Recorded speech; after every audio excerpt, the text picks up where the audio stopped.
Good morning, brothers and sisters. My name is Nicole Wilson, and this is something unusual that I am doing this morning that is going live. I had to really just hurry up and comb my hair before I came on here because I was about to come on here, hair looking wild, because it was just a urgency in my spirit that I had to come on here. I'm not a person who come on broadcast or anything of that sort. It had to be an urgent message. And this is an urgent message for those who think that God owe you something. God does not owe man nothing. And in his word, he said, owe no man anything but to love him. And trust and believe, I got the love of God in me. I truly do. But at this point,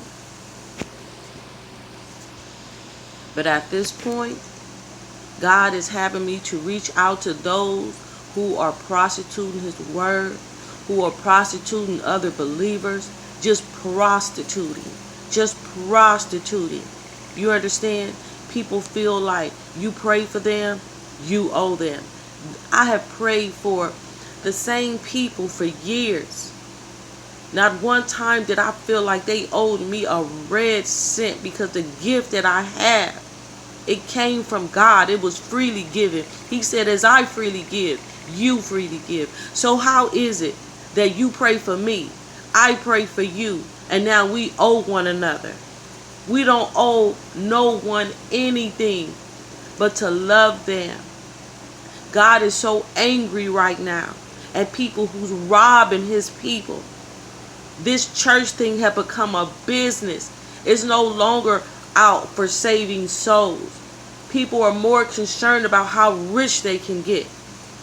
Their bills being paid. Yet it is very important to pay your bills.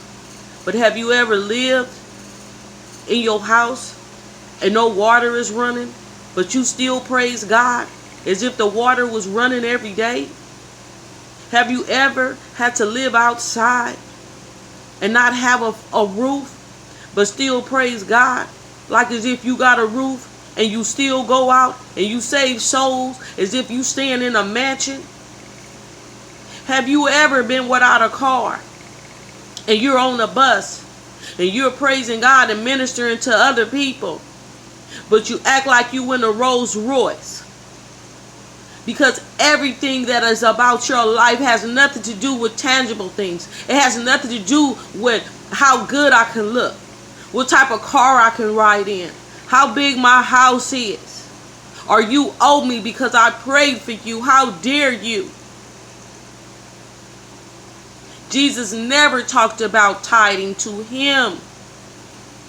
He did miracles. He raised the dead. He laid hands on the sick and they recovered. And not one time did he ask for a penny. And when he did do something to the people, he told them, go show yourself at the temple.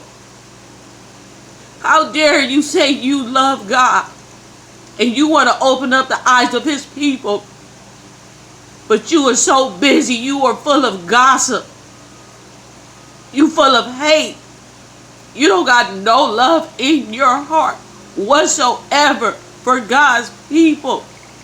It's because you want to be seen. Don't you know the prophets of old? They looked like people who were out of their freaking minds, who would lay on their side for as long as Ezekiel, one of them, had to lay on their side, had to make holes in walls and walk through them. That's something a madman would do. All you so-called prophets, you're not prophets. You're the prophets of Jezebel. You're the prophets of Baal. Because true prophets go through hell. They don't look like normal people. They don't talk like normal people. Because they are asked to do things that are not normal. And they do it no matter what they look like. So you so-called prophets that's out there dressing up with your big hats, wondering when your day is coming, it has passed already. Because you look for something else. You wasn't looking for him.